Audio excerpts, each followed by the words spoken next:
Assalamualaikum warahmatullahi wabarakatuh. Berjumpa lagi di channel kita Edi Prayitno, Menahem Ali Official dan Graha Mu'alaf.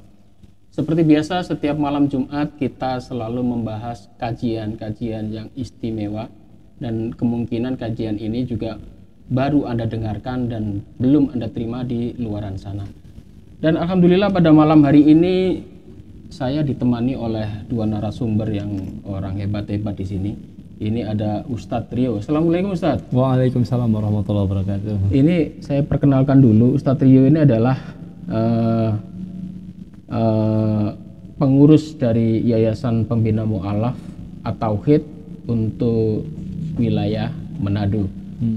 Mungkin bisa diceritakan singkat saja soal Ustadz Rio aktif di YPM. Ya, alhamdulillah ya. Dengan bergabungnya di Yayasan Pembina Mu'alaf, banyak sekali tugas-tugas yang menjadi kewajiban kita ya untuk menyebarkan Islam yang rahmatan lil alamin, terutama di daerah-daerah yang berpenduduk mayoritas non-muslim, sehingga kita bisa melihat hasil yang diperoleh dari penyebaran Islam yang rahmatan lil alamin ini begitu luar biasa. Sampai-sampai memang beberapa tahun belakangan ini Manado, Bitung dan sekitarnya itu diramaikan dengan pertumbuhan mu'alaf yang luar biasa. Alhamdulillah. Yeah. Saya saja kemarin dari tanggal 1 Desember sampai ke tanggal 15 Desember sebelum saya ke sini itu sudah mensyahadatkan 6 orang. Masya Allah, ya. Gitu. Dan itu dengan berbagai macam motivasi ya. Bahkan ada yang paling menarik sekali itu baru selesai pulang ziarah ruhani di Yerusalem. Itu sampai ke Bitung dan akhirnya beliau mendapat hidayah dan memeluk Islam, seorang perempuan gitu. Di sini memberikan gambaran bahwa di kota Manado, Bitung dan sekitarnya itu merupakan kota yang betul-betul pertumbuhan Muslim itu sangat pesat gitu. Dan kehadiran YPMA di sana memberikan warna ya, baik dalam edukasi untuk permualafan dan juga memberikan edukasi kepada kita semua bahwa ini loh Islam yang betul-betul diajarkan oleh baginda Rasulullah SAW, yang Islam yang ramah, bukan yang marah, dan Islam yang betul-betul menjadi rahmat bagi semesta alam. Alhamdulillah. Dan pembicara kedua kita seperti biasa. Assalamualaikum Ustadz Menahem Ali. Waalaikumsalam warahmatullahi wabarakatuh. Ini kita setelah tahun baru. Oh ya, 2024 ya. Ustadz Ali juga. Saya tahun 2023 yang lalu, saya lupa bulan berapa waktu saya di Manado. Kan ada 2 orang yang saya syahadatkan tuh. Yang satu saya dengar sudah meninggal. 3 orang ya? 3 orang. Ya, 1 di Bitung, 2 di Manado. 2 di Manado. Yang meninggal, yang wafat itu yang di Bitung. Oh, di Bitung. Itu luar biasa itu, sampai saya harus turun tangan sendiri untuk mengambil jenazahnya karena mau dikuburkan secara non muslim. Gitu. Karena memang waktu itu pihak istrinya itu tidak menerima beliau, dia katakan sudah masuk Islam, sementara dokumen kami dari sudah hasil ada, video maupun apa itu lengkap gitu, dia memeluk Islam. Mohon maaf Ustadz, sampai hari ini yang tercatat mu'alaf berapa ini total? Kalau dengan yang sebelum-sebelum saya syahadatkan, itu yang kami berhasil mendata itu kurang lebih ada 600 mu'alaf. Masya Allah, 600 mu'alaf. Tapi yang dari tahun 2019 sampai sekarang ini, dari mulai COVID itu yang kami data sampai sekarang ini, itu sudah 250-an lebih. Jadi ada peningkatan yang cukup tajam. Setiap tahun, setiap bulan selalu pasti meningkat. Dan yang paling rame itu kemarin itu justru yang paling rame syahadatnya itu di bulan Desember malah. Pas Natal. Iya, makanya walau alam ya apa yang menjadi motivasi. Tapi itu mereka datang dan saya bersyukur gitu ya, di sana itu juga sudah mulai terbuka ya masyarakatnya. Jadi kok ada yang kemudian tidak menerima dengan persyahadatan ini, wah itu sungguh sangat kami prihatin juga orang yang seperti itu. Kenapa? Karena justru masyarakat di sana itu ketika mereka syahadat itu diantar langsung oleh orang tuanya. Itu yang kemarin itu diantar langsung seorang perempuan oleh bapak kandungnya sendiri. Baru ada anak-anak yang usia yang 8 tahun, ada yang 12 tahun, itu diantar langsung oleh orang tuanya. Dan orang tua ikut menyaksikan walaupun orang tuanya itu masih dalam keadaan bukan beragama Islam. Gitu. Artinya di sana masyarakat sudah terbuka untuk bisa menerima Islam sebagai agama yang benar. Gitu. Cuman orang-orang yang di luar mungkin yang kurang welcome dengan berita ini, penyampaian ini, wah itu memang sering digoreng. Itu padahal kami punya rekamannya semuanya. Makanya yang menjadi standar kami setiap mensyahadatkan orang itu pasti kita rekam. Dan rekaman itu menjadi dokumen kami. Nah, ketika ada yang komplain, ini loh, tidak ada paksaan dalam mensyahadatkan. Mereka datang sendiri. Ya karena kalau kita lihat dari sisi ajaran Islam sendiri, itu kan jelas lakum dinukum waliyadin. Iya. La ikraha fiddin. Betul. Udah sangat jelas bahwa Islam ini tidak ada paksaan. Betul sekali. Karena semua itu dari keinginan secara personal, motif personal, dan tidak ada tekanan dari pihak manapun. Betul. Makanya kalau bersahadat di hadapan kita, itu kan kita selalu bertanya apakah dulu, ada tekanan dari pihak lain yang mempengaruhi bagaimana keputusan bisa menjadi seorang muslim. Kita tanya selalu begitu. Betul kalau sekali. Dijawab tidak ada, betul tidak ada, maka kita syahadatkan. Tapi kalau ada motif-motif tertentu, kemudian ada paksaan dari orang-orang tertentu, kita tidak akan bisa lakukan itu. Dan tidak akan kita follow up. Ya, sama seperti waktu yang disyahadatkan di Masjid Agung ya. Ya, waktu kita itu kan di Manado itu. Itu ketika Ustadz Ali itu kajian di dalam, dia di luar mendengarkan. Gitu. Begitu selesai acara materinya disampaikan ke panitia ingin bersyahadat. Langsung dipanggil ke dalam kan. Langsung disyahadatkan langsung oleh saya punya pemahaman begini, Ustadz Rio. Sebetulnya Manado itu bisa dikatakan sebagai sarana untuk mencitrakan bagaimana antara Islam dan Kristiani itu bisa duduk bersama. Iya, betul sekali. Itu. Dan ini jangan sampai kita terpengaruh oleh wacana-wacana di luaran, karena bagaimanapun juga antara Islam dan Kristiani itu seperti kakak beradik. Iya, betul. Dari sisi apa? Satu, dari sisi tokoh yang dimaksud. Kita menyebut Isa Al-Masih. Ya. Ya. Sementara saudara kita menyebut Yesus Kristus. Atau menyebutnya Isa the Messiah. Kalau bahasa Suryani. Ya. Ustadz Rio tahu tidak? Antara tulisan Arab dengan tulisan Suryani dalam aksara Sirto, Estrangelo, itu ada kemiripan atau tidak ada kemiripan? Sangat mirip. Sangat mirip, betul. Justru kalau tulisan Arab dibandingkan dengan tulisan Ibrani, itu jauh sekali.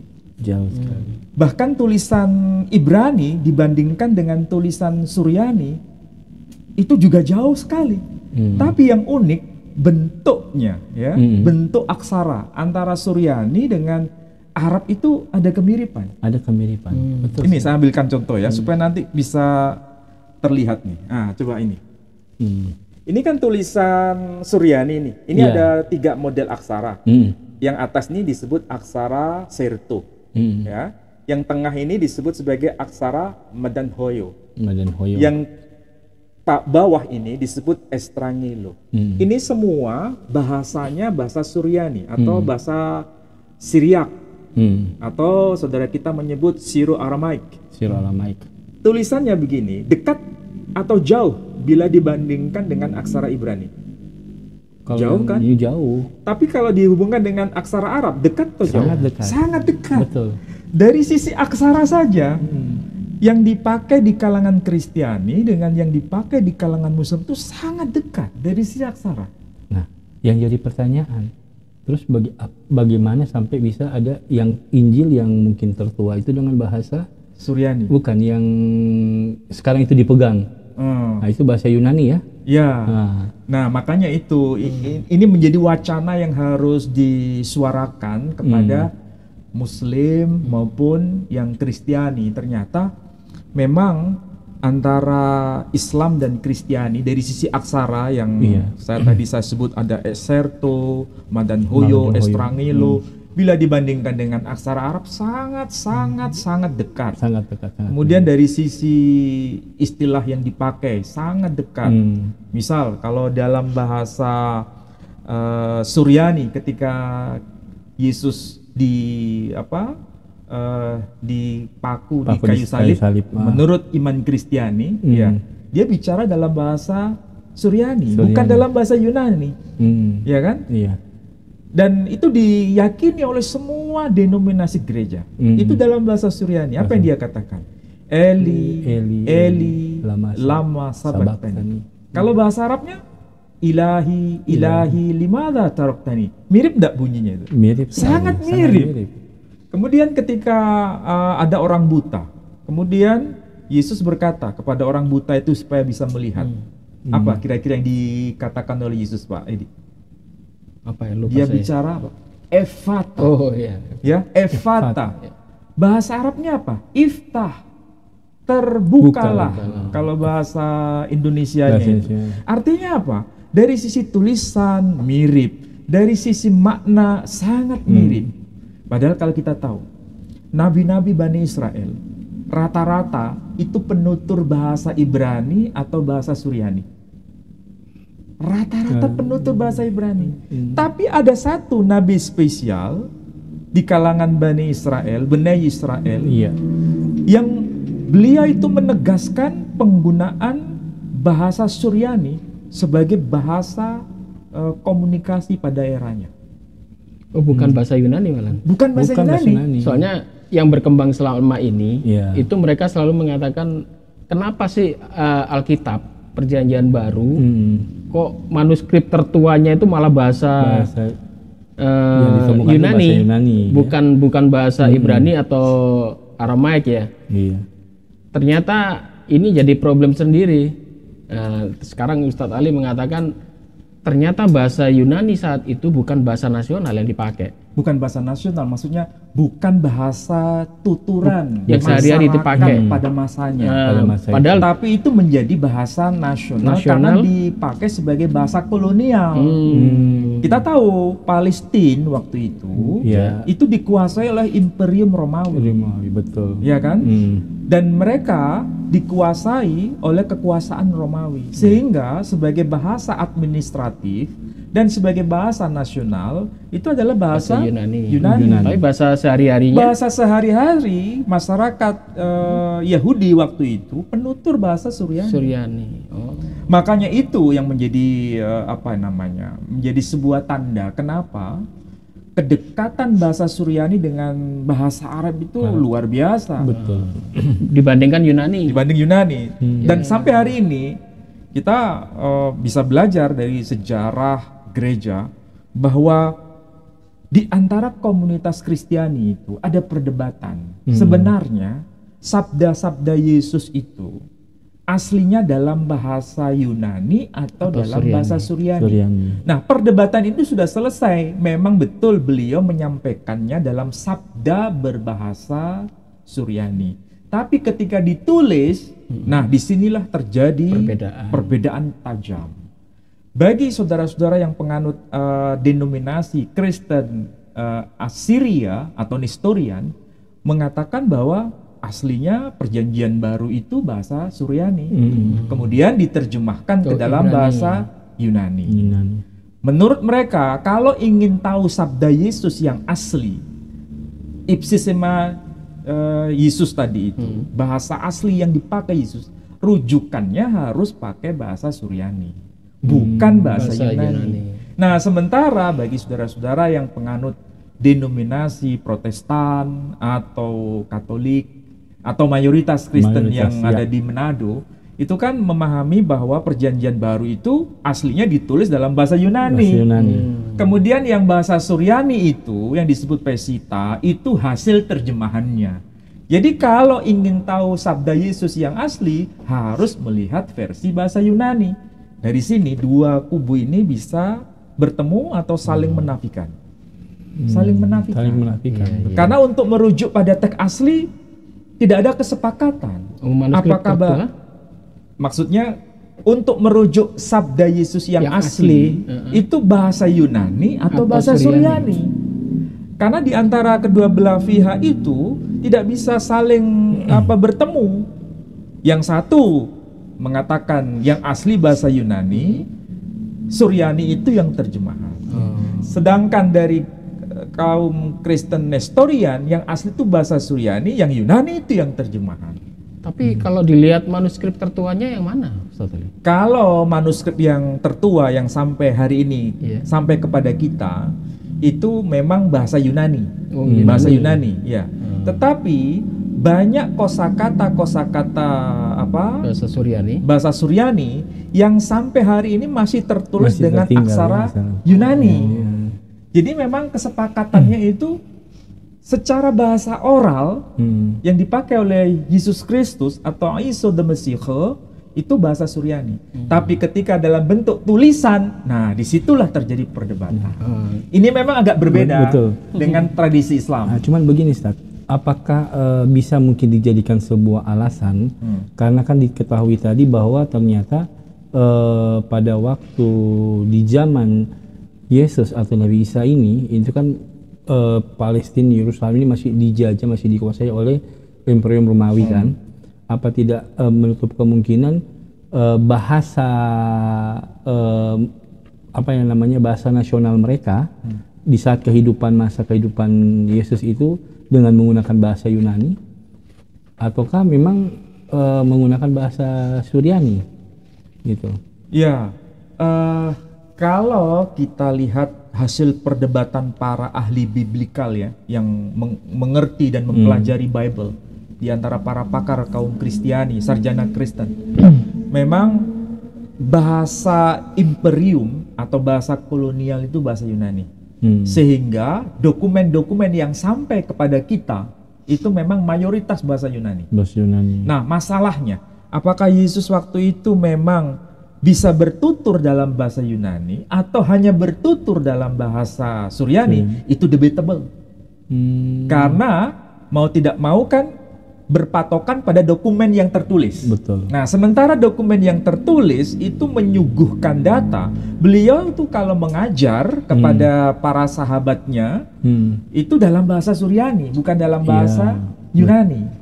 Termasuk salah satunya itu ketika disalib itu ya, dia itu dalam bahasa Suryani. Suryani. Ketika menghidupkan orang mati pakai bahasa Suryani. Bahasa Suryani. Ketika dia bicara Talita Kumi, artinya wahai anak perempuan, Kumi, bangunlah. Bangkitlah.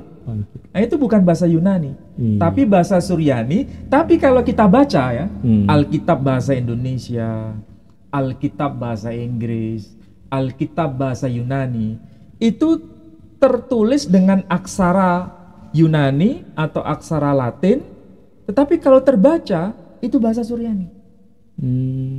Nggak usah jauh-jauh kalau kita baca Alkitab bahasa Indonesia. Kalau kita baca di Injil Matius misalnya, ya, mungkin Pak Edi bisa tayangkan di situ.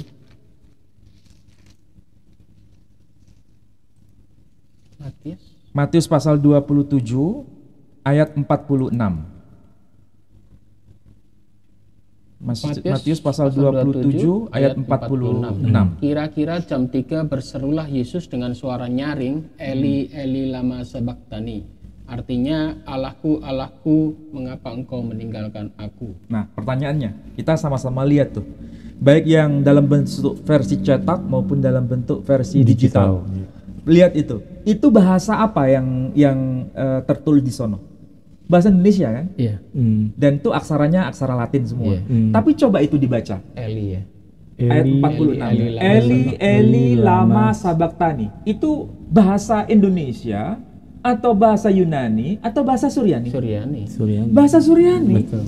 Masih kelihatan di situ tertulis. Tidak diganti ya? Tidak diganti, tetap tertulis apa? Eli lama sabachthani.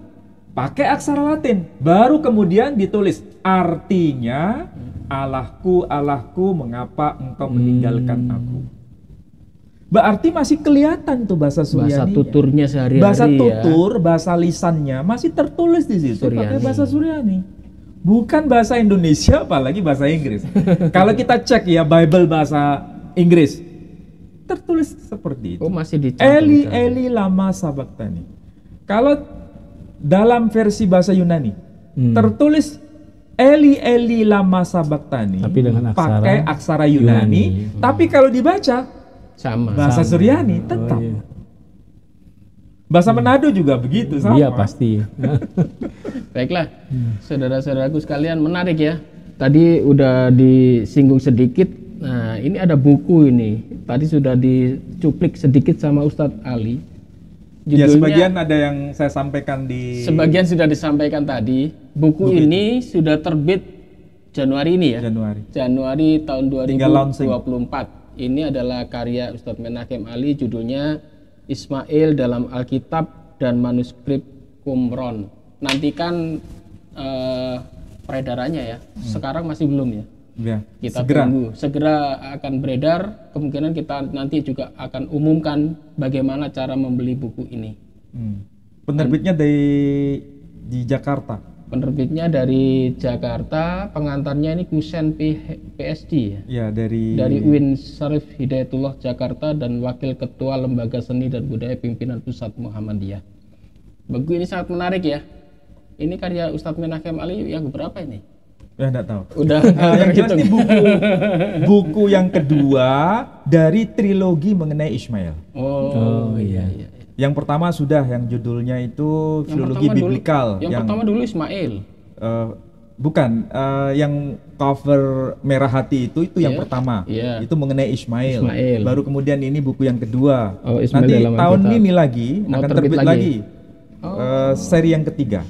Jadi saya berharap kalau 3 buku ini nanti dibaca oleh semua, baik itu Muslim, non-Muslim, akan ada semacam pencerahan, akan muncul pencerahan bahwa perbedaan itu disikapi secara dewasa dan wajar, tapi titik temu itu yang harus menjadi perhatian. Dan saya kira itu kalau betul-betul dipahami oleh masyarakat Manado atau Sulawesi Utara, harmonisasi itu betul-betul luar biasa. Akan terwujud ya. Pasti akan terwujud. Karena pasti. Kita sebetulnya dari akar yang sama gitu. Kita dari bapak yang sama. Coba bayangkan ya. Ini kadang-kadang kita ini tidak bisa membaca secara komprehensif. Maksudnya begini. Perhatikan itu. Ismail punya 12 anak laki-laki. Betul enggak? Ya. Tapi Tuhan beri bonus. Bonusnya apa? Betsemet, anak perempuan. Jadi total semua ada 13. 12 laki-laki, kemudian perempuan. Plus 1 perempuan. Ada bonus. Bani Israel juga begitu. 12 anak laki-laki. 1 perempuan. Anaknya Yakub itu 12 anak laki-laki plus Dina. perempuan, dikasih nama Dina ya. Nama Dina. Betul. Inilah keadilan Tuhan. Seimbang ya. Seimbang.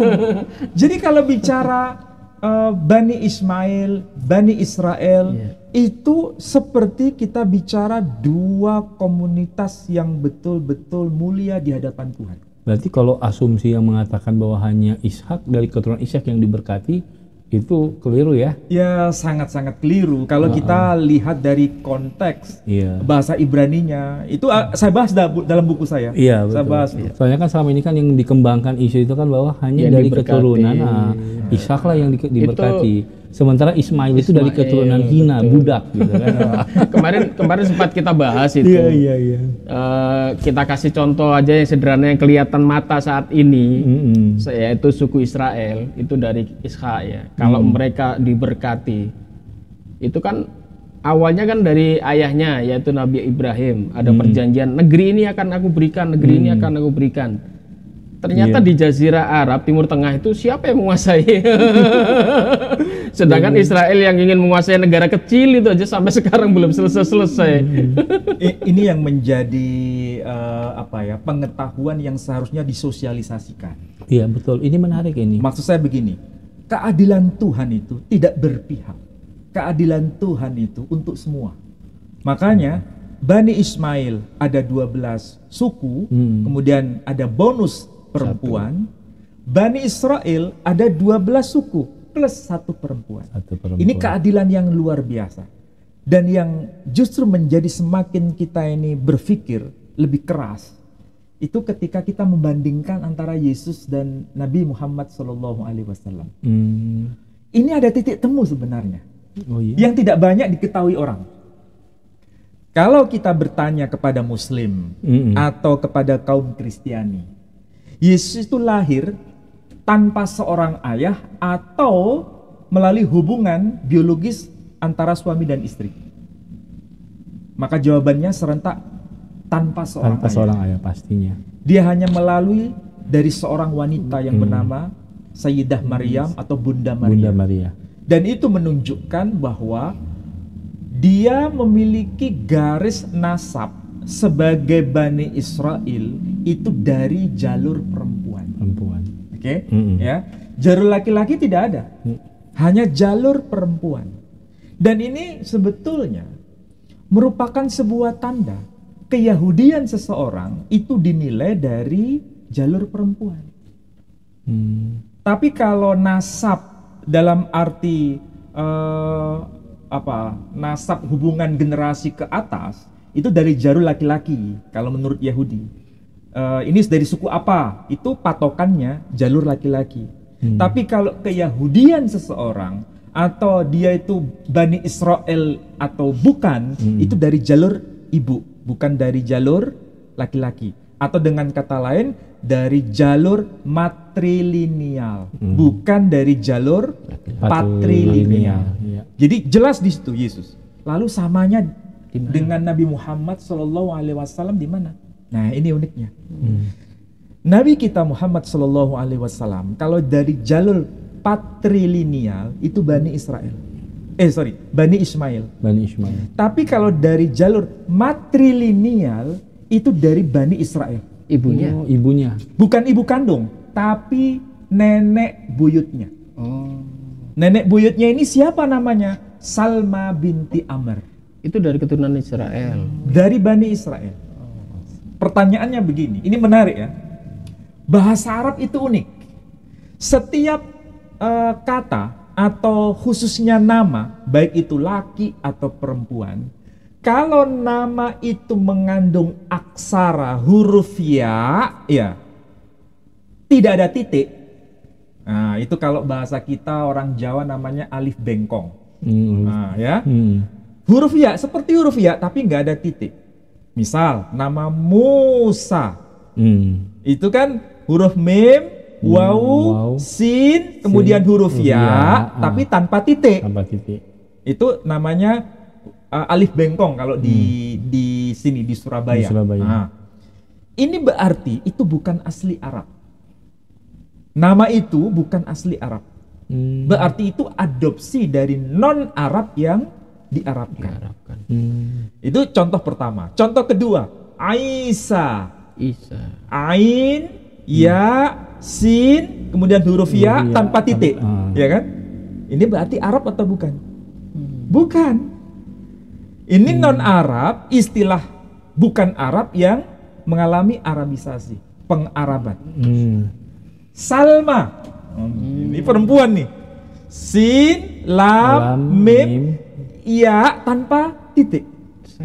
Ini bukan istilah asli Arab. Ini kalau bahasa Ibraninya Salome. Kalau bahasa Yunani juga disebut Salome. Jadi bahasa Yunani kita kenal nama Salome. Aslinya dari bahasa Ibrani, kemudian bahasa Arabnya menjadi Salma. Ini berarti memang ini nama asing yang kemudian mengalami proses Arabisasi. Jadi kalau begitu, Salma binti Amr itu bukan asli orang Arab. Bukan asli keturunan Bani Ismail, tapi dari Bani Israel. Salma itu. Salma binti Amr ini menikah dengan Hashim. Hashim itu siapa? Kita tahu. Nabi Muhammad SAW itu bin Abdullah bin Abdul Muttalib bin Hashim. Bani generasi keberapa ini? 4. Generasi 4 ke atas. Itu menikah dengan seorang perempuan Yahudi, namanya adalah Salma binti Amr. Jadi dari jalur ibu ya, dari jalur garis perempuan itu statusnya sama dengan Isa Al-Masih. Bedanya Nabi Isa tanpa jalur bapak. Meskipun dalam tradisi Yahudi yang kemarin sempat kita bahas itu dituduh anaknya hasil bukan anaknya Yusuf. Hasil apa ya istilahnya, kalau saya harus berkata apa adanya, menurut Talmud hasil dari perzinahan dengan seorang serdadu Romawi yang bernama Pantera. Tapi kalau dia tetap diakui sebagai Bani Israel karena Bani Israel itu patokannya jalur perempuan.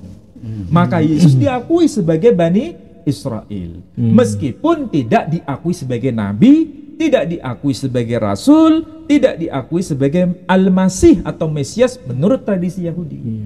Jadi kalau orang Yahudi ditanya, apakah orang Yahudi mengakui bahwa Muhammad sallallahu alaihi wasallam dan sekaligus Yesus Kristus itu ada darah Yahudinya? Mereka jawab ada. Apakah diakui sebagai Bani Israel? Iya, dari jalur perempuan, tapi mereka bukan sebagai nabi. Hanya itu. Dari sinilah kita bisa duduk bersama. Jadi kaum Kristiani dan umat Islam itu bisa duduk bersama. Kamu dan saya ternyata punya nasib yang sama ya. Dari jalur ibu ada pengakuan sebagai Bani Israel. Muslim juga begitu, dari jalur ibu ada pengakuan sebagai Bani Israel. Cuma kalau Islam itu Nabi kita ada plusnya. Dari mana? Jalur bapak keturunan dan Nabi Ismail. Jadi antara Israel dan Ismail itu berpadu dalam satu pribadi yang bernama Muhammad sallallahu alaihi wasallam. Ini yang nggak banyak diketahui orang. Dari dua keturunan besar ini. Dari dua keturunan besar ini. Ini ada nggak orang-orang Islam yang menjelaskan kayak begini? Ya takut kadang-kadang. Masa Nabi Muhammad keturunan Israel gitu biasanya malahan.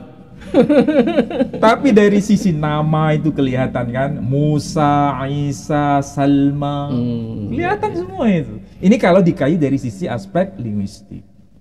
Apalagi kita tahu Arab itu kan dibagi dua. Ada Arab Aribah, ada Arab Musta'ribah. Yahudi juga begitu, ada Yahudi Aribah, ada Yahudi Musta'ribah. Iya.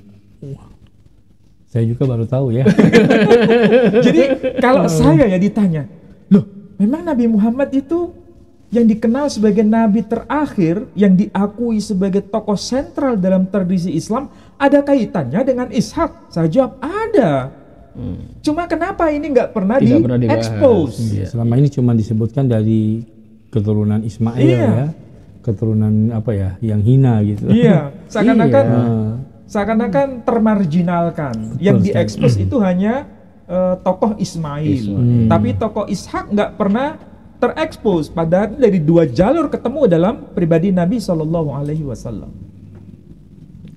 Sebetulnya apa sih manfaatnya soal bahasa, Ustaz Ali? Tadi kita sudah bahas Alkitab Perjanjian Baru itu apakah bahasa Suryanika atau Yunanika, kemudian dibandingkan dengan Arab, bahasa Al-Quran. Apa pentingnya kita meneliti asal usul ini pakai bahasa apa sih asli pertamanya? Kalau Alkitab itu Yunani atau Suryani dibandingkan dengan Al-Quran, Arab atau tidak? Maksudnya kenapa Al-Quran itu pasti ya bahasa Arab sudah ditentukan, tetapi kalau di dalam Perjanjian Baru antara bahasa Suryani atau bahasa Yunani itu bahkan ada perdebatan. Ya. Itu manfaatnya apa sih untuk umat beragama ya, baik itu Kristen atau Islam sih ya?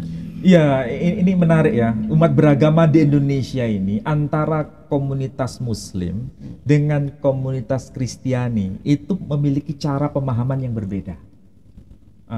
Begini, saya ambil contoh.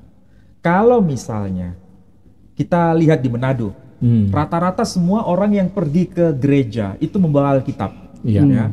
Yang dibawa itu bukan Alkitab bahasa Ibrani, bukan Alkitab bahasa Yunani kan, tapi yang dibawa Alkitab bahasa Indonesia, Alkitab bahasa Manado, dan itu sangat bangga sekali dibawa ke dalam gereja. Dan kalau sudah di dalam gereja, selalu mereka itu membuka Alkitab masing-masing, nggak ada itu ya, ceritanya ikut nimbrung ke kanan pinjam, atau ke kiri untuk pinjam, itu nggak ada ceritanya. Atau Iya. tengok kanan, tengok kiri, nggak ada cerita itu. Iya.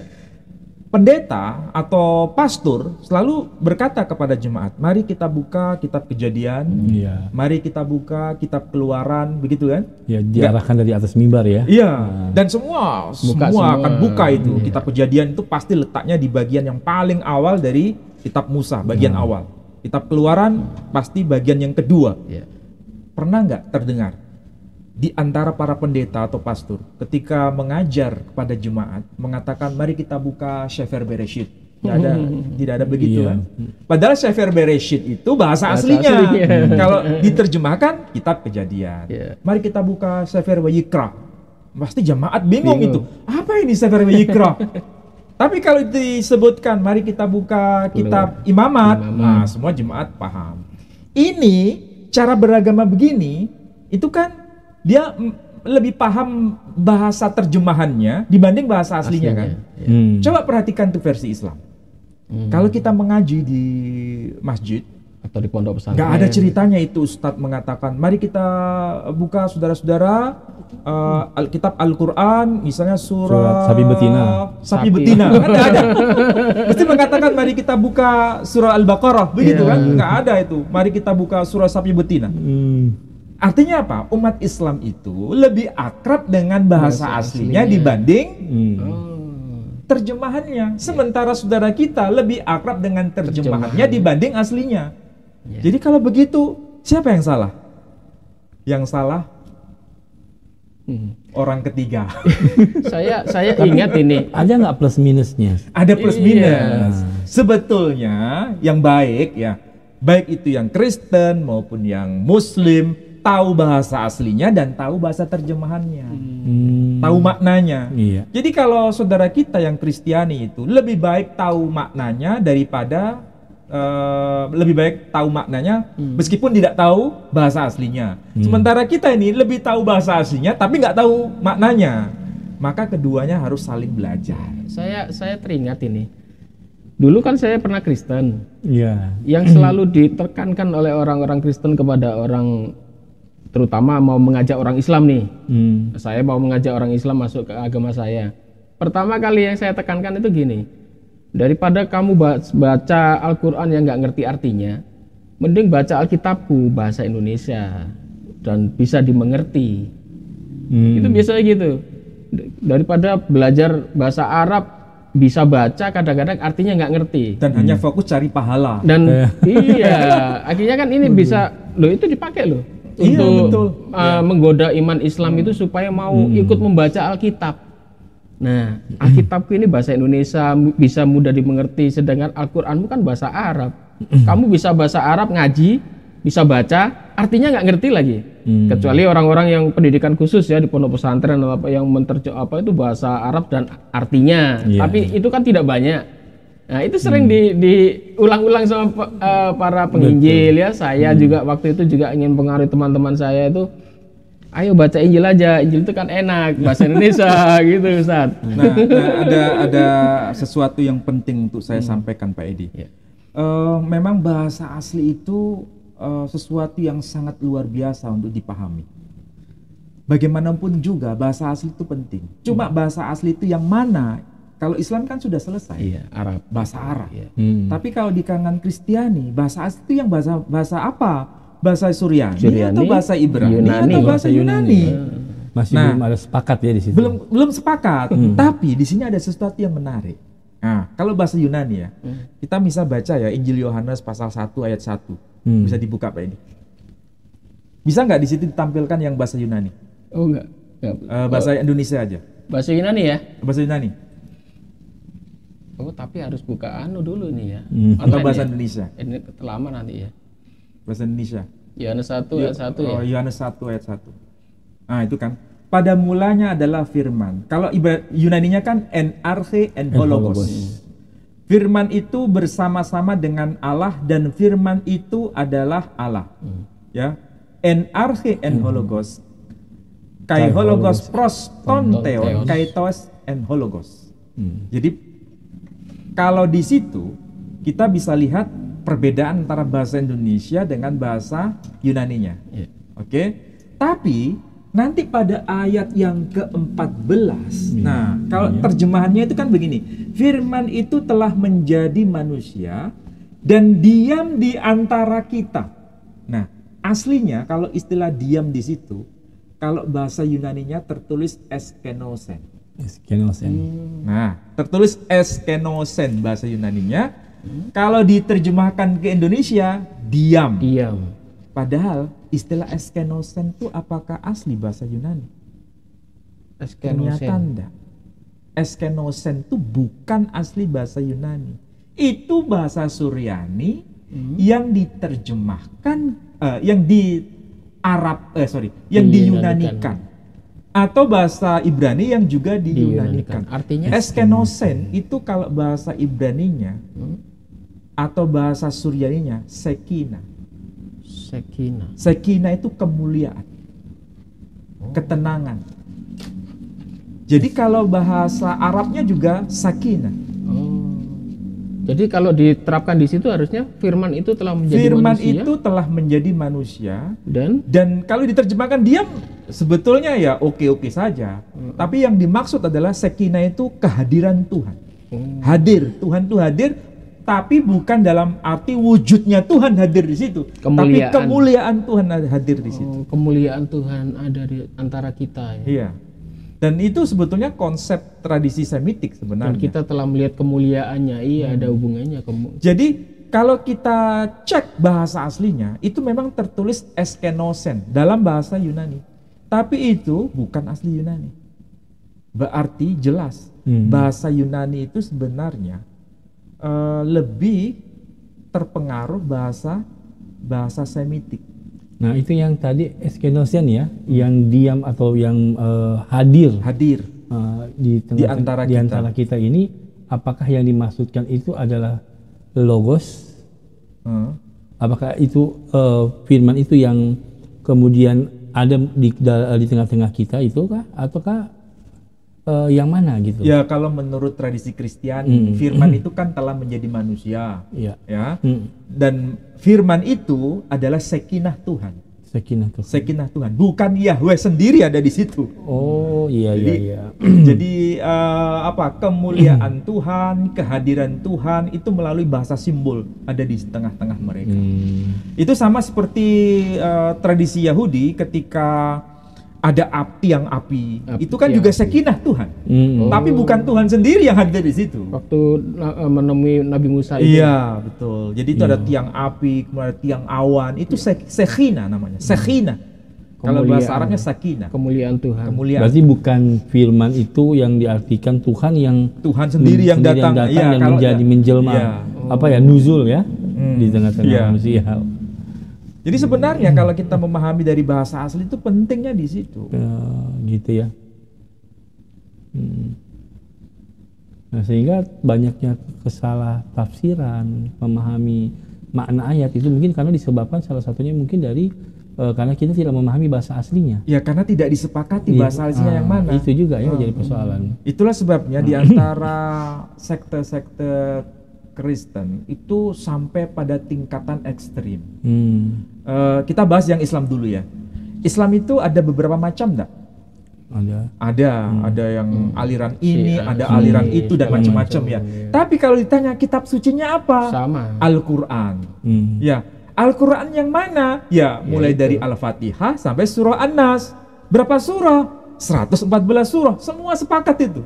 Terus bahasa aslinya apa? Bahasa Arab. Tuhannya siapa? Ya Allah satu. Terus Muhammad SAW itu kalau menurut mereka statusnya sebagai apa? Ya hanya utusan Tuhan. Apakah manusia sepenuhnya? 100% manusia seutuhnya. Ya kan? Itu kalau kita tanya pada yang Muslim. Bedanya itu mungkin cara sholatnya mungkin beda dikit-dikit, ya kan? Tapi secara tauhid, secara pengakuan kenabian itu sama. Memandang Nabi Muhammad SAW itu sebagai nabi, betul-betul nabi 100%, manusia 100%. Sama, ya? Pokoknya sama. Nah, kalau ini dihubungkan dengan Kristen. Kalau Muslim bertanya, yang diimani kaum Kristiani itu apa kitab sucinya? Alkitab. Ya kan? Sama namanya Alkitab atau Bible.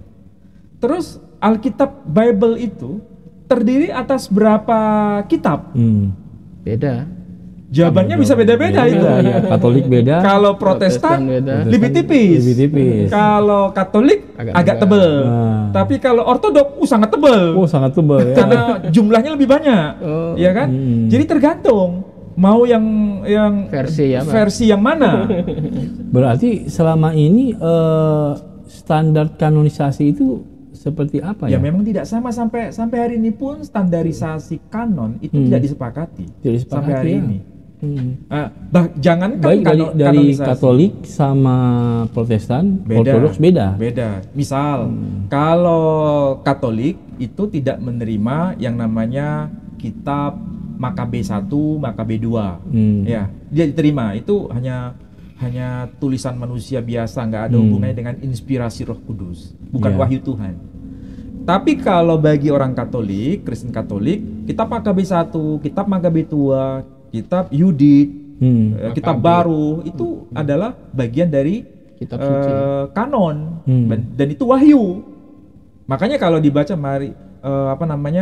demikianlah firman Tuhan, begitu kan? Mesti begitu. Kalau Ortodok itu bukan hanya Makabe 1, Makabe 2 yang wahyu, tapi Makabe 3 diakui sebagai wahyu. Ini Ortodok Yunani. Ortodok Koptik Makabe 1, Makabe 2, Makabe 3, Makabe 4. Beda. Bahkan ada surat Paulus kepada jemaat Tesalonika yang ketiga. Tesalonika itu ada Tesalonika 1, Tesalonika, 2 Tesalonika dan 3 Tesalonika gitu ya. Ada sampai yang ketiga itu Ortodok Ethiopia.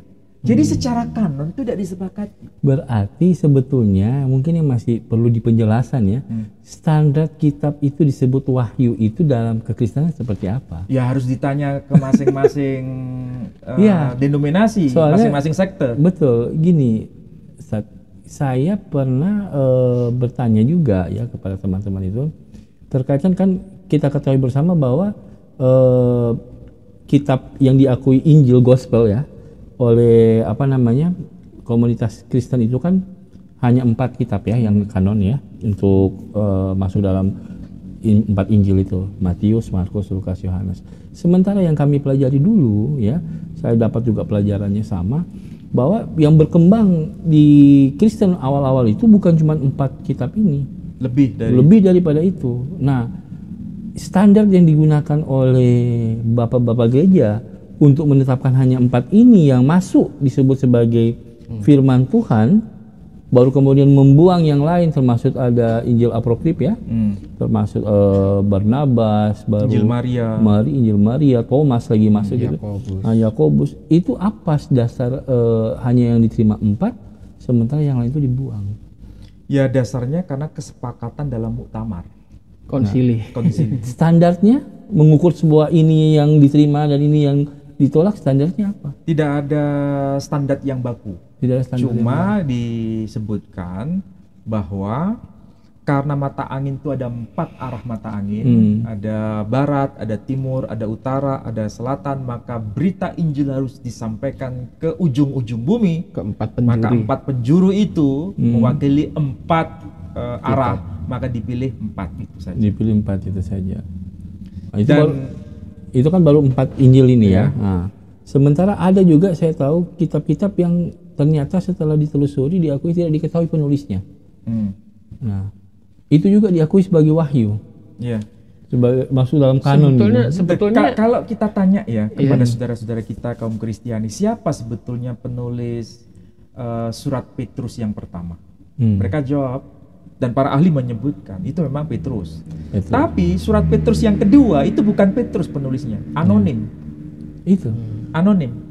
Tidak dijelaskan sebetulnya siapa penulis aslinya. Nggak disebutkan.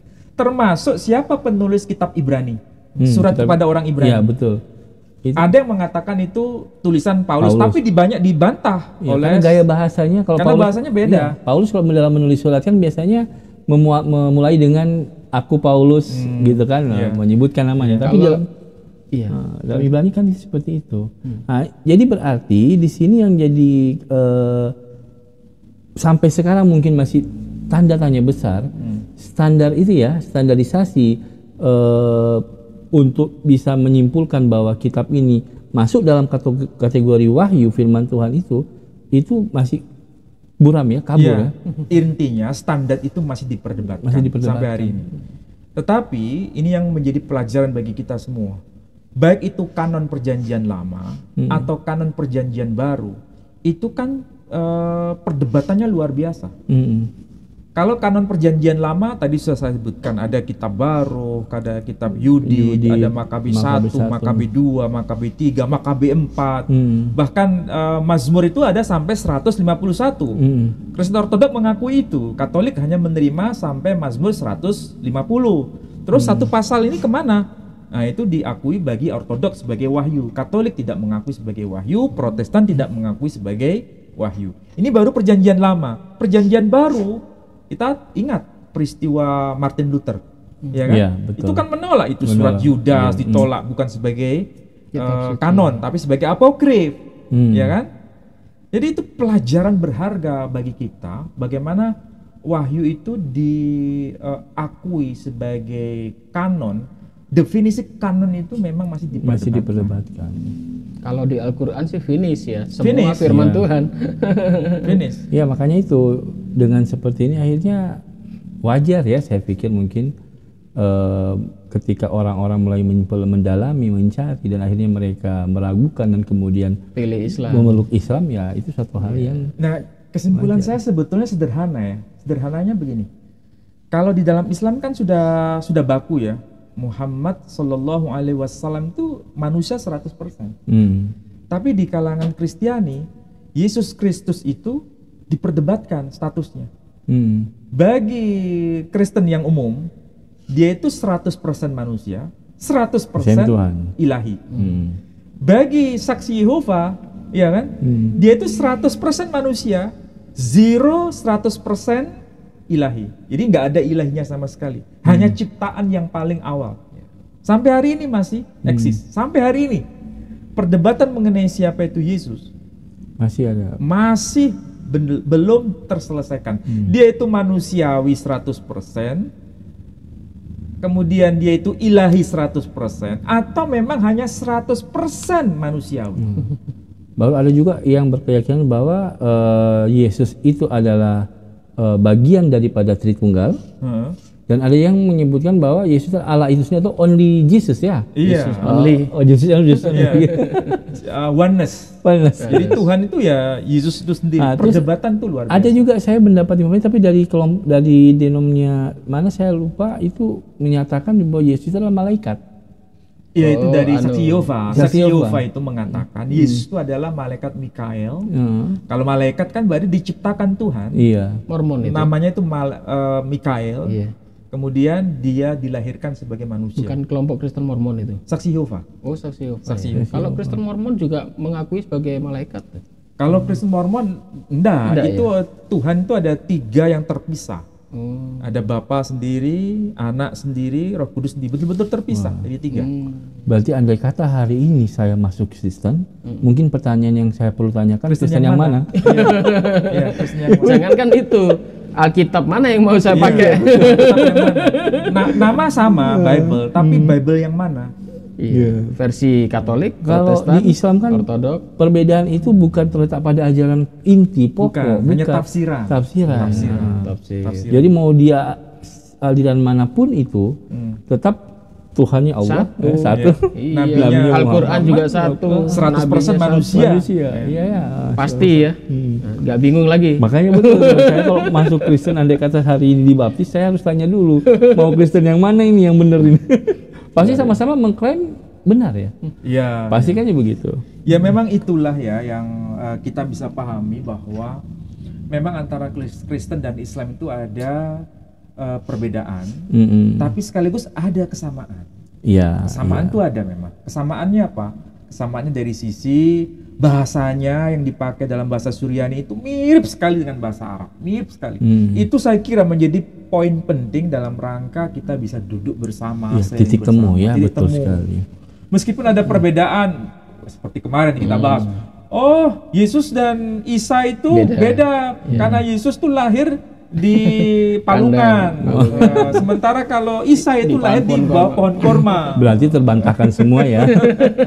Berarti ini Ustaz, buku ini jikalau memang ya bisa dibedah? Iya, dibedah di Manado dan ada teman-teman dari mungkin sekolah tinggi teologi bagus sekali itu sebuah keilmuan. Ini kan bukan dalam rangka apa namanya perdebatan menghujat tidak, tapi ini diskusi keilmuan. Gitu. Ini juga bisa nilai plus buat mereka untuk menambahkan hasanah keilmuan, pengetahuan gitu. Mengenai iman itu pilihan masing-masing. Tapi untuk menambah wacana, keragaman wacana itu saya kira tidak perlu ditakutkan dan kita bisa sharing apa adanya. Iya, soalnya saya juga kan lulusan dari Universitas Kristen. Itu pernah berapa kali saya masuk di perpustakaan mereka, banyak sebetulnya buku-buku Islam juga. Jadi saya pikir mereka juga mengkaji tentang Islam. Gitu. Dan dalam hal untuk keilmuan no problem sebetulnya gitu. Apalagi ditambah dengan bedah buku ini, Masya Allah. Siap ya. Nanti kalau ada yang apa namanya menginginkan saya kontak. Kita bikin bedah buku. Saya tertarik dengan Ustadz Rio ini. Dulu asal mulanya gimana kok bisa tertarik dengan kristologi ya? Soalnya ya alhamdulillah mungkin ini sudah jalannya Allah ya. Dan ternyata Ustadz Rio ini sekarang betul-betul dipakai untuk banyak sekali sudah memualafkan orang. Bahkan tadi di catatannya udah disebutkan 600 ya. Sekarang mulai tahun setelah Covid 250 ya orang yang sudah dimualafkan. Kok tertarik dengan kristologi ini gimana jalannya kemarin dulu ini? Sebetulnya gini ya, mungkin faktor karena juga dulu sekolahnya itu ya saya dari mulai TK, SD itu di sekolah Katolik. Sekolah Katolik, baru kemudian saya ambil D2 pariwisata itu kebetulan di bawah Yayasan Pantai Costa. Gereja saya. Bukan Pentakosta. Pantai Costa. Baru ngambil S1 di Universitas Kristen. Nah, memang akrab dengan Bible.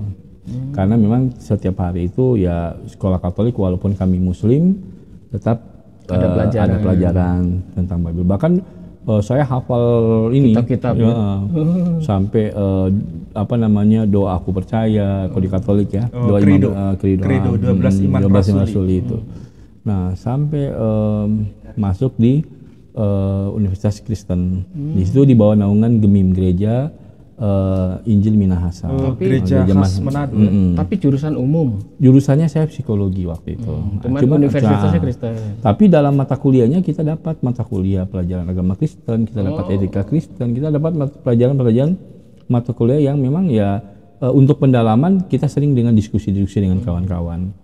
Namun hal itu karena merasa diri yang haus dengan keilmuan, jadi apa saja itu saya belajar, bahkan saya ikut duduk bersama-sama mereka untuk mendengarkan ini. Namun kan kita ini bukan orang-orang yang asal dicekoki terima saja gitu kan. Ketika ada hal-hal yang sering kali timbul pertanyaan, justru pertanyaan itu timbul ketika saya membuka kitab mereka. Kok yang disampaikan seperti jika kita dalami tidak seperti ini gitu. Saya masih mengingat sekali itu tentang salah satu dogma yang menyimpulkan Yesus adalah Allah itu sendiri atau Allah itu yang dalam kitab Yohanes, di mana Yohanes 10 ayat 30, aku dan Bapa adalah satu, aku di dalam Bapa, baru di ayat yang selanjutnya aku dalam Bapa dan Bapa dalam aku, dan kita semua itu menjadi satu, kan gitu. Nah, itu ternyata ketika dibaca runutannya, itu yang disebut dengan bersatu dengan Bapa itu bukan cuma Yesus. Murid-muridnya juga bersatu dengan Bapa. Nah, jadi pertanyaan saya waktu itu yang muncul kalau konsisten ya dengan aku di dalam Bapa dan Bapa di dalam aku itu kemudian disimpulkan bahwa itu satu kesatuan, bahwa Yesus adalah Bapa itu sendiri. Lantas bagaimana dengan kalimat selanjutnya yang menyebutkan bahwa supaya mereka semua menjadi satu. Nah, mereka ini siapa? Murid-muridnya. Sama seperti aku di dalam Bapa dan Bapa di dalam aku dan kita satu. Berarti murid-muridnya juga Nah, itu pertanyaan yang pernah saya lontarkan dan kemudian itu sampai hari ini belum mendapatkan jawaban yang memuaskan gitu. Ya, karena itu basisnya teologis. Jadi teologis itu atau doktrin itu dibangun dari nas-nas ayat-ayat Alkitab yang tentu saja dalam pemahaman yang berbeda antara kelompok denominasi yang satu dengan denominasi yang lain. Gitu ya. Ya. Meskipun rujukannya sama, tapi ketika dipahami secara berbeda, cara pemahaman yang berbeda, maka dasar teologisnya berbeda. Nah, itulah kemudian terjadi diskusi-diskusi dengan beberapa teman-teman. Bahkan saya juga tidak jarang banyak teman-teman dari teologi, ya Fakultas Teologi sering kumpul, ngobrol gitu. Nah, sampai pada akhirnya saya merasa bahwa ada beberapa kali saya melihat teman-teman itu ketika berbicara itu tidak sesuai dengan apa yang tertera dalam Bible. Dan itu pada waktu itu memang ada satu mahasiswa yang memang jadi target pemurtadan. Dan saya pikir ini kalau tidak dijelaskan atau ini tidak diluruskan, ini bisa menyesatkan. Nah, disitulah mulai membangun benteng bagi situ target kami itu memang anak-anak remaja sekolah SMA yang bakal nanti masuk di dalam dunia kampus. Yang saya tidak menutup kemungkinan kampus mana yang mereka datangi, tapi setidaknya mereka sudah punya basic pengetahuan bahwa sebetulnya tentang yang dulu paling inisialkan tentang ketuhanan ya, tentang ketuhanan Yesus. Bagaimana sih dalam sudut pandang Islam? Apalagi pada waktu itu memang lagi marak-maraknya itu selebaran dakwah ukhuwah. Oh, yang dari pendeta Suradi bin Abraham ya. Yeah. Suradi bin Abraham. Iya, dakwah ukhuwah, iman taat kepada Shiratal Mustaqim. Namanya dakwah ukhuwah, iman Shiratal Mustaqim, tapi bukan Muslim itu. Bukan. Tapi dari kalangan Kristiani. Iya, kalangan Kristiani. Di Jakarta ya. Itu di tempat kami itu berkembang. Brosur-brosur seperti itu. Yang isinya, makanya saya sempat berpikir gitu. Saya sempat berpikir begini. Kok dulu begitu getol ya mencomot-comot ayat Al-Quran tentang Nabi Isa kemudian disalah tafsirkan kan? Berarti di sini kan mereka itu menyetujui bahwa Isa itu adalah Yesus gitu kan? Nah, kok sekarang baru muncul bilang oh Isa itu beda dengan Yesus gitu. Jadi saya sempat berpikir begini, mungkin karena tidak berhasil untuk mencoba membuat sebuah asumsi tentang Isa seperti apa yang mereka yakini, ini sekarang jadi nggak dipakai lagi. Oh, Isa itu berarti bukan Yesus. Nah, di situ mulai. Tapi masih ada kan gereja Isa Al-Masih. Betul. Ya. Dan alhamdulillah ternyata dari penguatan akidah yang disampaikan kepada anak-anak ini cukup berhasil. Kenapa saya katakan cukup berhasil? Anak-anak yang dulunya tidak paham mungkin dengan teologi daripada teman-teman dari Kristen, akhirnya dengan seperti ini kan mereka paham. Apalagi kan mereka berada di komunitas yang tidak menutup kemungkinan mereka akan bersinggungan, berdiskusi, dan teman-teman anak-anak yang kami bina ini mereka menyampaikan, alhamdulillah ketika duduk bersama-sama dan berdiskusi, setidaknya argumentasi saling pengertian. Argumentasi yang mereka sampaikan apa segala macam itu menunjukkan bahwa mereka tidak on amat gitu lah. Mereka paham gitu. Lebih tercerahkan. Ya. Sampai akhirnya mulai satu persatu ada yang datang bersyahadat. Dan saya pikir sebetulnya kalau melihat dari sejarah Sulawesi Utara itu atau Minahasa itu tidak alergi dengan agama lain sebetulnya. Welcome pada semua. Kan waktu saat Minahasa pernah kita ke Imam Bonjol kan? Ada monumen patung ya, tapi patung kolonial. Artinya begini, komunitas Imam Bonjol yang dibuang di Manado dan kemudian membentuk komunitas itu tidak ada penolakan dari masyarakat Manado Minahasa. Saya kesana begitu. Ada makam Imam Bonjol di sana. Baru Kiai Mojo juga bahkan menikah dengan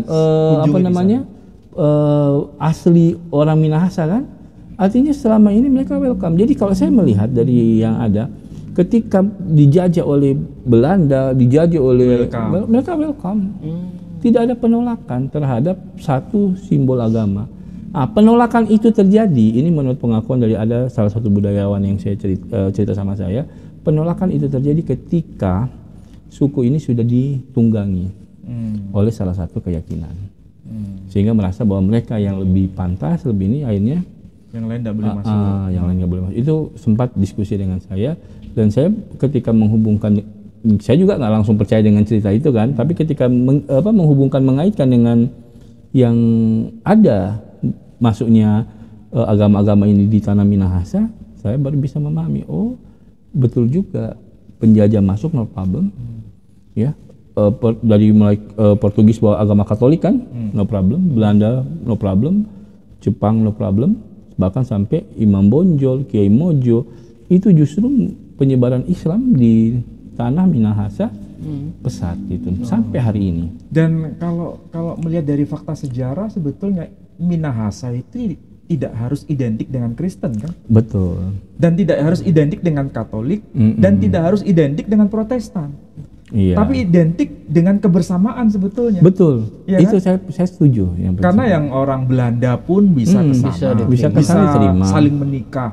Bahkan Belanda di situ bukan hanya Kristen loh. Ada yang Yahudi loh. Yahudi dari Eropa.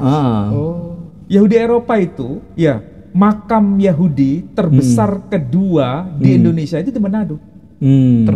Terbanyak di Surabaya. Yang terbanyak kedua itu di Manado.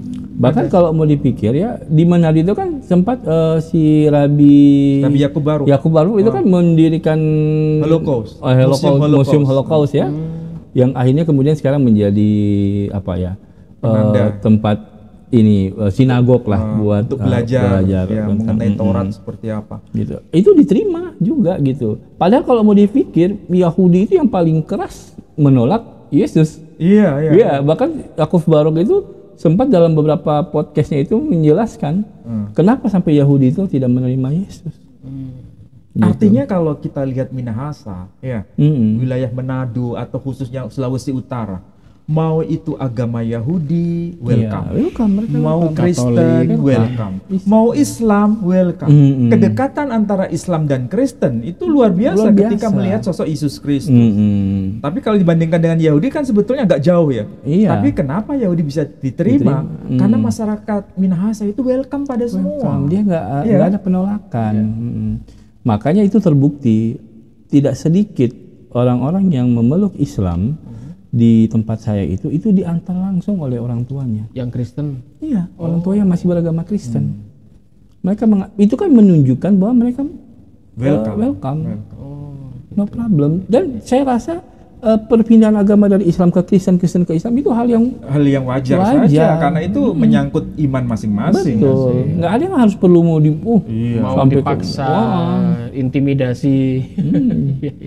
Jadi waktu kemarin saya menyampaikan Manado yang notabene orang tahu sebagai kota yang diberkati, yang mungkin dikenal sebagai kota Injil, pertumbuhan mu'alaf itu besar. Itu menunjukkan bahwa artinya Manado itu welcome. Dengan Islam itu welcome. Oh iya, saya masih ingat. Ini mungkin harus diketahui oleh publik ya. Betapa harmonisnya di Manado. Saya kan waktu di Manado itu ke UIN ya, UIN atau IAIN Manado. Di seberangnya berhadap-hadapan sudah berdiri kan STT ya. Iya. Coba bayangkan. Ini sekolah Islam, kampus Islam, depannya persis kampus Kristen. Itu luar biasa kan? Bahkan bukan cuma itu, kalau datang ke Manado itu masjid dengan gereja berdampingan, bersebelahan. No problem, gak ada masalah. Masjid Muhammadiyah itu dengan gereja di kompleks perguruan Muhammadiyah itu cuma seberang jalan. Yang di Tandurusa juga itu bersebelahan dinding, cuma tembok yang ini. Dan no problem. Dan tidak ada masalah. Jadi makanya kalau kita melihat belakangan ini Manado ada berita perpecahan segala macam, itu berarti tanda kutip ada provokasi. Ada oknum-oknum yang tidak jelas. Bisa dicek rekam jejak daripada oknum-oknum ini pasti akan mengetahui apa sebetulnya mau mereka. Gitu. Ya. Saya juga sudah diskusi dengan pihak Polda, dengan dari TNI juga, kayaknya kita sepakat bahwa memang ada upaya dari orang oknum lah, orang tertentu yang mencoba ingin memecah belah hubungan baik ini. Padahal hubungan kita selama ini no problem. Jadi kalau dilihat dari konsep kebangsaan Bhinneka Tunggal Ika yang ada di Manado, itu menjadi percontohan sebetulnya. Yahudi bisa hidup, Katolik, Yahudi bisa welcome di sana, Islam welcome di sana, Kristen welcome di sana. Mau Kristen apapun bisa tumbuh berkembang di sana ya. Bahkan sekte Yehova yang menurut Kristen lain itu sesat ya. Itu ada di sana. Kerajaan ada tempat ibadahnya. Pak kalau pikir mereka kan tidak pakai rumah ibadah, tapi mereka ada kerajaan saksi-saksi Yehova. Kalau nggak salah Pak Edi, saya lupa jalannya tuh. Satu jalan jauh gitu ya, satu jalan utuh gitu, panjang. Tapi gereja tuh banyak Pak Edi, masing-masing. Hanya dipisah 2 rumah, gereja lagi, 3 rumah, gereja lagi. Coba bayangkan, betapa welcome-nya masyarakat Manado untuk menerima perbedaan.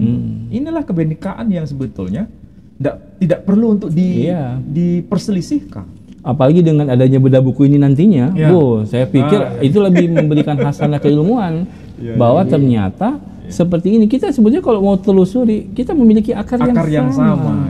Tadi jadi nggak perlu harus perpecahan gitu. Ada berbeda undangan boleh.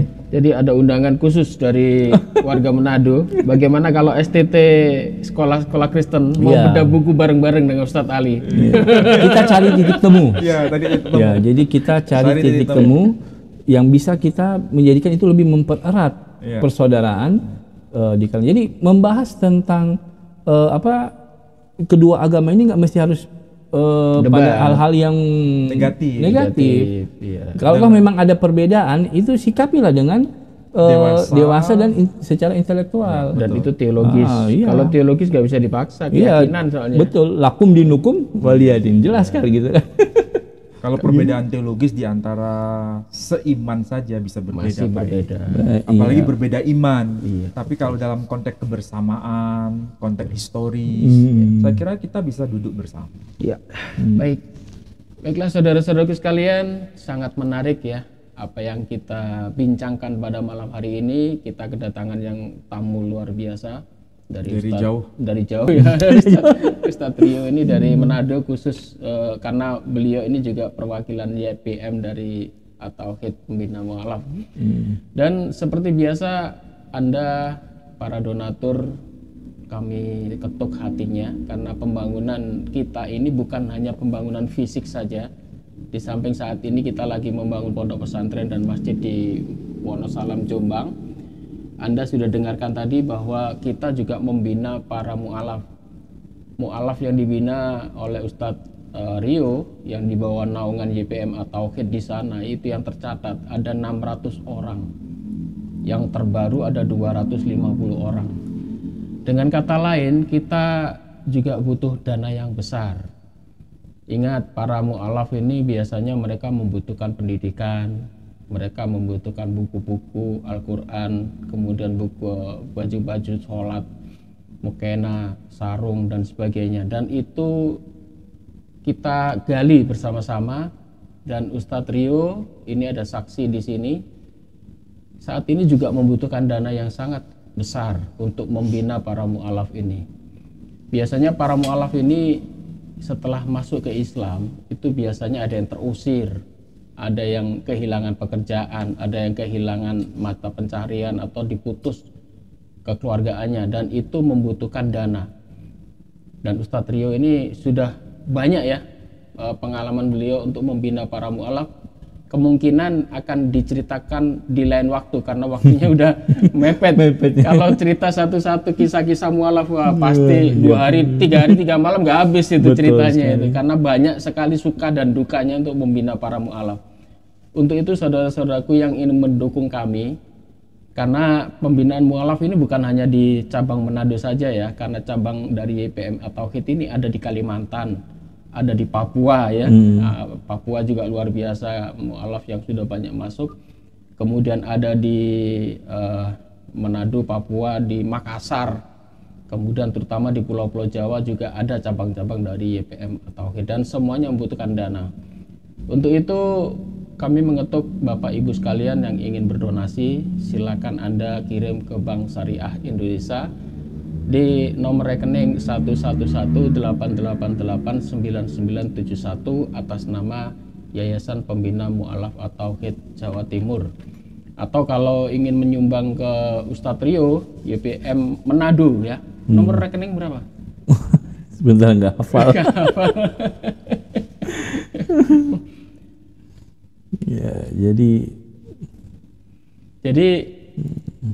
Anda bisa salurkan ke rekening Jawa Timur juga bisa, atau nanti aja. ke rekening Manado, nanti ada tagline ya, ada deskripsi. Oh iya. Kita kasih di deskripsi, nanti ada nomor rekening khusus untuk Manado karena luar biasa ini. Manado ada 600 mu'alaf yang kita bina di sana. Ya, ini Ramadan ini insya Allah kita akan bagi perlengkapan sholat. Oh iya, sebentar lagi juga Ramadan ini. Gimana Ustadz Rio program-programnya? Memang kendala kami itu mu'alaf-mu'alaf ini kan kebanyakan mereka setelah masuk Islam secara ini perubahan luar biasa untuk secara berpakaian ya, apalagi yang perempuan.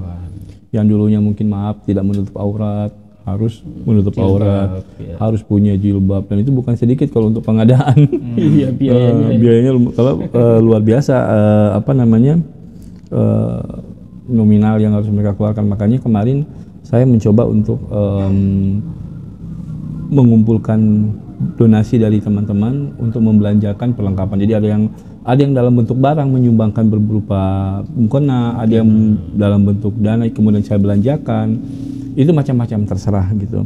Jadi mungkin bisa ke rekening BSI ya.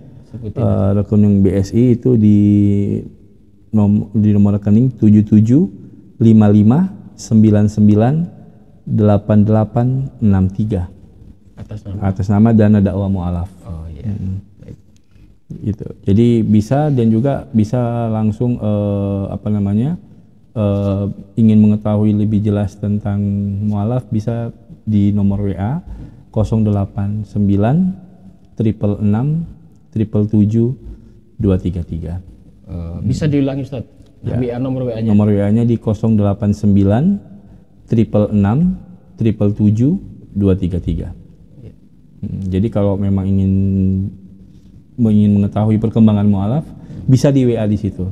Atau kalau ingin nelpon langsung boleh, tapi di WA dulu dari mana, nanti baru ditelepon. Gitu. Baik, mungkin Ustadz Ali mau nambahin penutup? Saya kira sudah cukup. Sudah cukup ya. Sangat jelas. Satu jam setengah. Hanya tinggal di aplikasi. Iya, tinggal menunggu undangan dari Manado. Ya. Oh iya. Kita tunggu bersama-sama. Ustadz diturun juga nanti ke Manado. Saya juga kangen ini 3M itu ya. Oh iya. Tapi nggak usah disebutkan. Bukan 3M, 3B. 3B ya. Oh 3B. Penasaran saya. Ya, itu guyonan saja ya. Kalau nanti realisasi ya, bedah bukunya. Baik.